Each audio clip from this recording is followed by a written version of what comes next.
Yes sir. ACP दिव्या Singh, कातळवाडीतल्या cases बद्दल काही progress? Sir मी तुम्हाला फोन करणारच होते. मी केस सॉल्व्ह करण्याच्या अगदी जवळ पोहोचली. मला रिझल्ट हवाय. जवळ लांब करून चालणार नाही. ही केस लवकरात लवकर सॉल्व्ह झाली पाहिजे. हो सर. सर ही केस आपल्याला वाटत होती तेवढी छोटी आणि साधी नाहीये. यात बऱ्याच गोष्टी आहेत. सर या केसमध्ये फक्त 1-2 नाही तर 7-8 खून झाल्याची शक्यता आहे. व्हॉट? याचे काही पुरावे? आपल्याला फक्त शक्यता वर्तवून चालणार नाही दिव्या सिंग. मला ठोस पुरावे हवेत. सर माझ्याकडे पुरावे आहेत. गुड. ज्यांचे खून झालेत त्यांच्या डेड बॉडीज मिळाल्या? नाही सर, अजून तरी नाही. पण तो आरोपी ताब्यात आला तर तेही मिळतील. दिव्या सिंग, ही केस पब्लिकसाठी खूप सेन्सिटिव्ह होऊ शकते.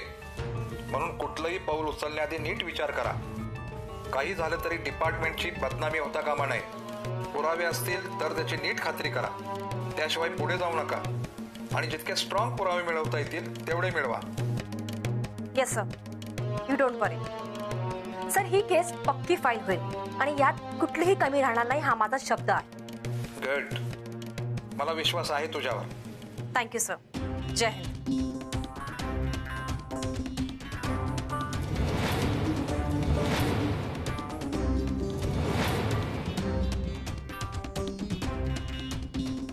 या डॉक्टरना दाढी लावली ना, हुबेहूब देवी सिंग दिसतील.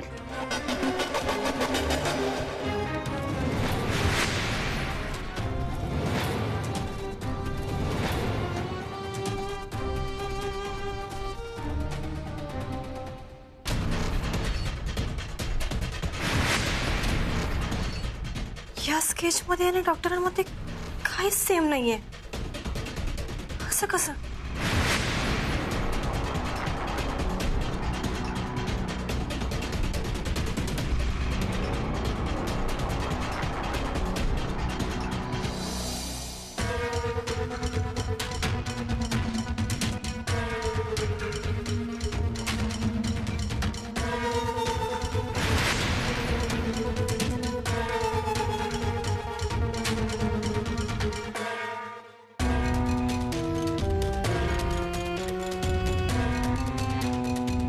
हॅलो, मी एसीपी दिव्या सिंग बोलतेय. तुम्ही मागे देवी सिंगचं स्केच काढलेलं आठवते? अहो मॅडम, कसं आठवणार? एवढ्या आरोपींची चित्र काढतो मी, त्यामुळे असं एखादं चित्र लक्षात राहणं शक्य नाहीये. ठीक आहे, हरकत नाही. मी तुम्हाला एक स्केच पाठवते, ते बघा, म्हणजे तुम्हाला आठवेल. मला याविषयी अर्जंट माहिती हवी आहे. थँक्यू.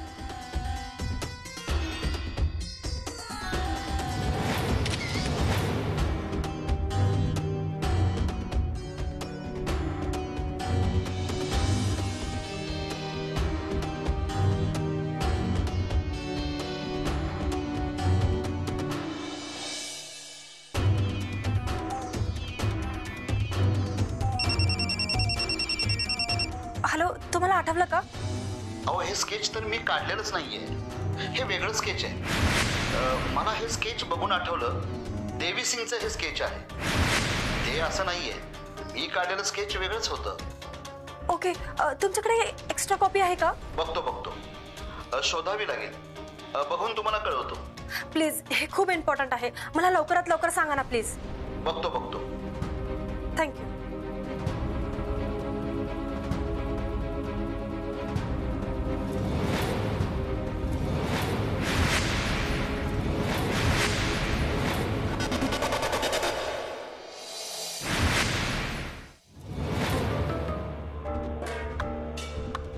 ही दिव्या तर हात धुवून माझ्या मागे लागली आहे. सगळे पुरावे जाळून टाकले पण तरीही त्या म्हाताऱ्याचं कार्ड दिव्याला सापडलंच.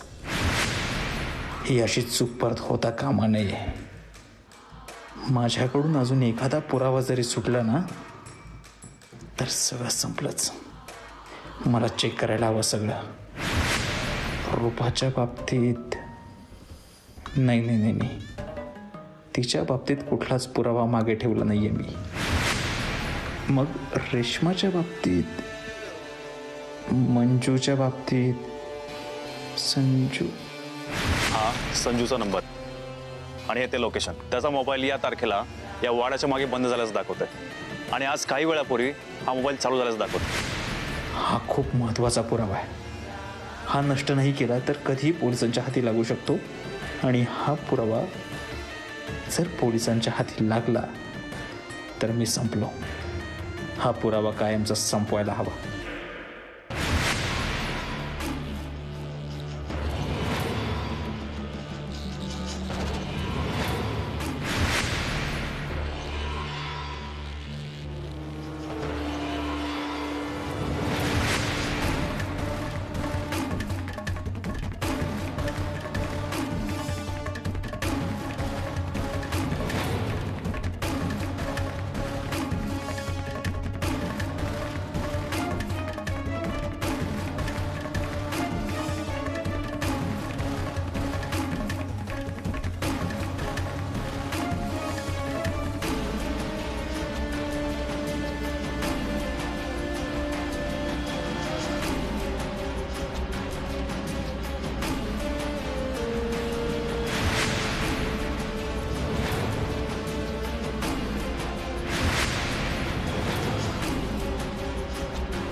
आता कशी पोचणार तू माझ्यापर्यंत दिव्या सिंग?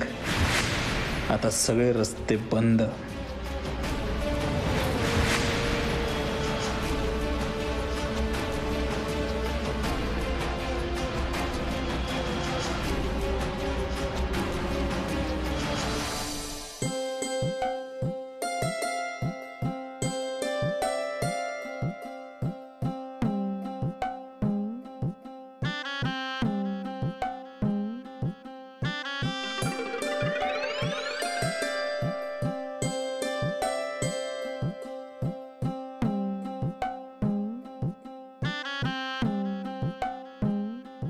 कोण आहे रे? अरे कोण आहे? दाखली बसली का काय? असं पुढे ये की जरा. हाय गो, नाही आली आजी. बरं झालं. हा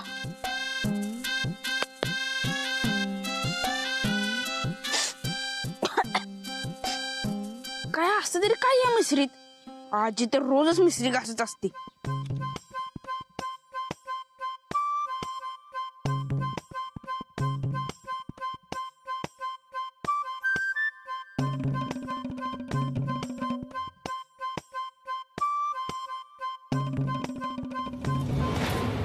कोणी पाडली माझी मिसरी? तुम्ही होय? तुझं वय किती रे? तुला लाज वाटत नाही मिसरी घासायला? तुला ह्या वयात कुणी दिली मिसरी लावायला? अहो मी मिसरी नव्हतो घासत. मिसरी कशी लावतात ना हे बघत होतो. हा आणि मला माहिती की मिसरी वाईट असते ती. मग एक काम करा की आमच्या आजीला पण तेवढं सांगा ना. नाही नको, त्यांच्या नादाला नको लागायला. तर मला सांग, डॉक्टर कुठे आहेत? दाजी वय या की माझ्यावर या. दाजी, ओ दाजी, अहो तुम्हाला भेटाय बाकी कोण आलंय?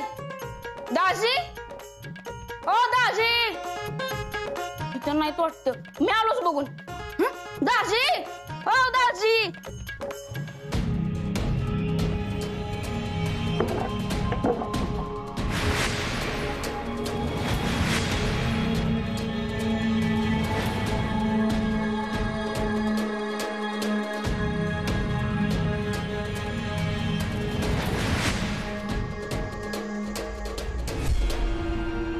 शिकरे साहेब, काय करताय? नेटवर्क येत नाही मोबाईलला, ते शोधतोय. इथे सगळीकडे नेटवर्क आहे, पण माझा मोबाईल खराब झाला असेल. हो का? बघू द्या इकडे, मी बघतो काय झालं. नाही असू द्या, डॉक्टर माझं डोकं दुखतं काल रात्रीपासून. अच्छा, नाही काय नाही, कामाचा खूप ताण घेतलात तुम्ही त्यामुळे झालं असेल. जेवणाच्या वेळा पाळा फक्त तुम्ही. गोळ्या देतो त्या घ्या, सकाळ दुपार संध्याकाळ 3 टाइम. किती झाले? अहो राहू दे शिकरे साहेब, तुमच्याकडून 300 रुपये घेऊन मी काय दुसरं रिसॉर्ट बांधणार आहे का? अच्छा, म्हणजे 300 रुपये झाले तर? अहो नको आहेत मला पैसे. डॉक्टर आजपर्यंत मी कुणाचा 1 रुपया बुडवलेला नाही. अंगावर वर्दी आहे, वर्दीची इज्जत ठेवतो मी. ठीक आहे. बरं ते देवीसिंगच्या केसचा कुठपर्यंत आलाय? नाही फार काही विशेष नाही. तो देवीसिंग फार शातीर आहे, कसलाही पुरावा पाठीमागं सोडत नाही. बरं येतो मी, मॅडम ड्युटीवर वाट बघत असतील. हो या.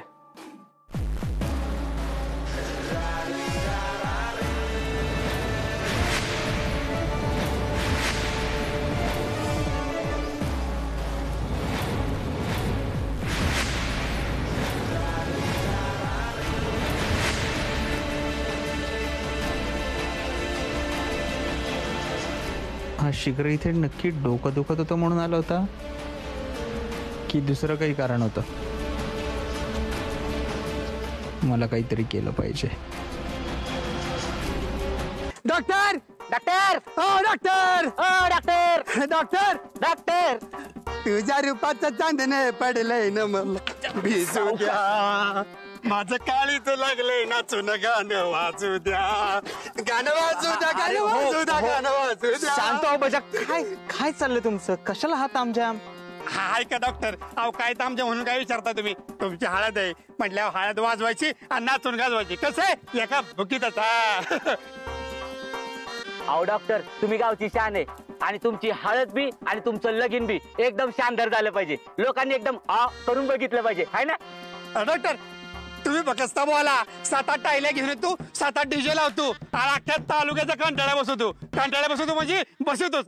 अरे बजा, त्याची खरंच काही गरज नाही आणि उगाच कशाला ध्वनी प्रदूषण. त्यापेक्षा आपला हा स्पीकर आहे, आपण याच्यातच समाधान मानूयात. नाही नाही नाही राहू द्या डॉक्टर. हे विजय भाऊ पण आले. विजय भाऊ सुटलेत, तुमची हळद आहे, आपण मस्तपैकी गाणी वाजूयात. काय म्हणतो? हा डॉक्टर तुम्ही बघा सांगा, म्हणजे कसं लिंबूपाला मारिलंय, गटुळ हाताला धरलं या की जागा. नाही नाही नाही मी म्हणतो ते आमदार झाल्यासारखं. त्याच्यातले मजा येते. मजा. एक मिनिट, आपण सगळी गाणी वाजूयात. मिस्टर विजय, तुम्ही जेलमधून सुटलाय, मला खरंच खूप आनंद झाला. मी तुम्हाला खरं सांगतो, माझ्या लग्नात अजिबात मन नसतं लागलं. मला खात्री होती तुम्ही निर्दोष आहात आणि तुम्ही नक्की सुटाल. मलाही खात्री होती डॉक्टर, तुम्हाला काही होणार नाही. म्हणजे राहू द्या डॉक्टर, आता विजय भाऊ सुटलेत की नाही? विजय भाऊ चला, ते बजात तुला ते वायर जोडता येतं ना? हा चल चल आपण ते बघूयात. चल. गाणं वाजू द्या, गाणं वाजू द्या, गाणं वाजू द्या, गाणं वाजू द्या, गाणं वाजू द्या, गाणं वाजू द्या. चला डॉक्टर, आलोच.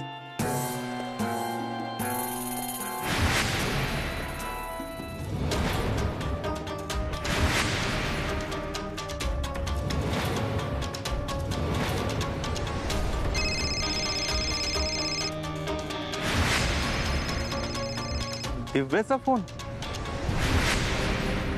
तिने आत्ता का फोन केलाय? कुठला नवीन गेम खेळते ही? बोला दिव्या मॅडम. डॉक्टर मला प्लीज एक संधी द्या. कसली चूक सुधारायची? अहो कसली चूक मॅडम? मला तुमचं वागणंच कळत नाहीये. त्या दिवशी तुम्ही क्लिनिक मध्ये आलात, रडलात आणि क्लिनिक मधून निघून गेलात, तेही मला न सांगता. तुमच्या मनात नक्की काय चाललंय मला काहीच कळत नाहीये. डॉक्टर तुम्ही मला माझ्या आयुष्यात हवाय, पण तुम्ही माझे होऊ शकत नाही ना. मी तुम्हाला फेस करू शकत नव्हते. तुमच्या गळ्यात पडून खूप रडावंसं वाटत होतं. तुम्हाला खूप हर्ट केलंय डॉक्टर. त्यामुळे मला काहीतरी असं करायचंय ज्यामुळे तुम्ही मला माफ कराल. नाही ठीक आहे, म्हणजे त्याची काही गरज नाहीये. मी तुम्हाला कधीच माफ केलंय. डॉक्टर पण मला असं वाटत नाहीये ना. डॉक्टर तुम्ही प्लीज एक काम कराल? काय? आज लंच तुम्ही माझ्यासोबत कराल please? Doctor please. Divya madam, हे शक्य नाही हो, कारण आज माझी हळद आहे आणि हळद लागल्यानंतर मला नाही बाहेर पडता येणार. आय नो डॉक्टर, पण माझी ही शेवटची इच्छा आहे असं समजा. नाही पण तुम्ही पण वगैरे काय नको डॉक्टर, प्लीज तुम्ही नाही म्हणू नका. आपण इतक्या जवळ आलो होतो, एकमेकांत गुंतलो होतो आणि उद्यापासून माझा तुमच्यावर काहीच हक्क उरलेला नसेल. आपण कायमचे दूर गेलो असू. डॉक्टर प्लीज, मला आज तुमच्यासोबत टाइम स्पेंड करायचा आहे. प्लीज डॉक्टर, फक्त एक लास्ट रिक्वेस्ट आहे, प्लीज. हे बघा, तुम्ही नाही आले ना तर मी समजेल की तुम्ही मला माफच केलं नाहीये. तुम्ही याल ना, मी वाट बघते.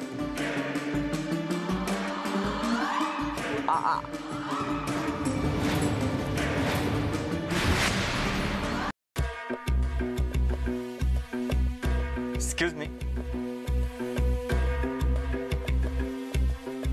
मे आय कम इन? या, बसा.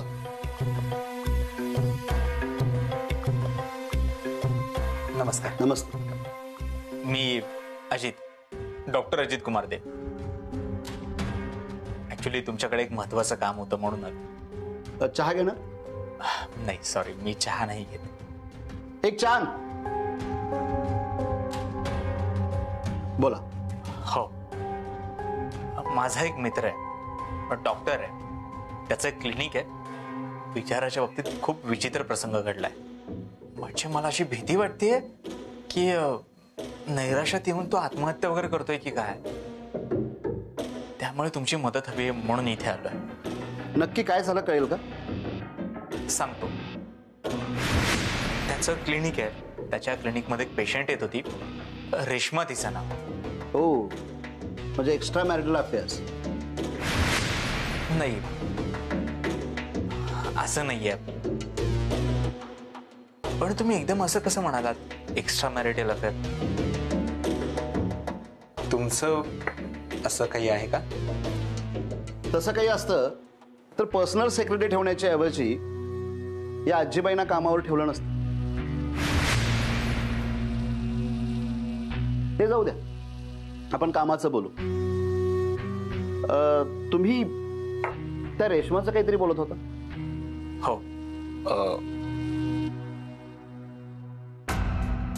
रेश्मा त्याच्या क्लिनिकमध्ये यायची, पेशंट होती त्याची, रेग्युलर चेकअप वगैरे साठी. भेटीगाठी वाढल्या, मैत्री झाली. मैत्रीचं रूपांतर प्रेमात झालं तिच्याकडून एकतर्फी. पुढे काय झालं? पुढे ती लग्नासाठी त्याच्या पाठीमागे लागली. तो नकारच देत होता. पुढे त्याला कळतच नव्हतं काय करावं. आणि एके दिवशी अचानक ती गावातून गायबच झाली. आता पोलीस विनाकारण माझ्या मित्रावरती संशय घेत आहेत.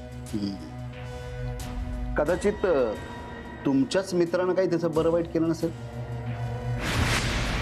नाही हो, हे असं काही करणं तो अशक्य आहे. मी माझ्या मित्राला ओळखतो ना चांगला. तो खूप साधा भोळा आहे हो, माझ्यासारखाच. मग ठीक आहे.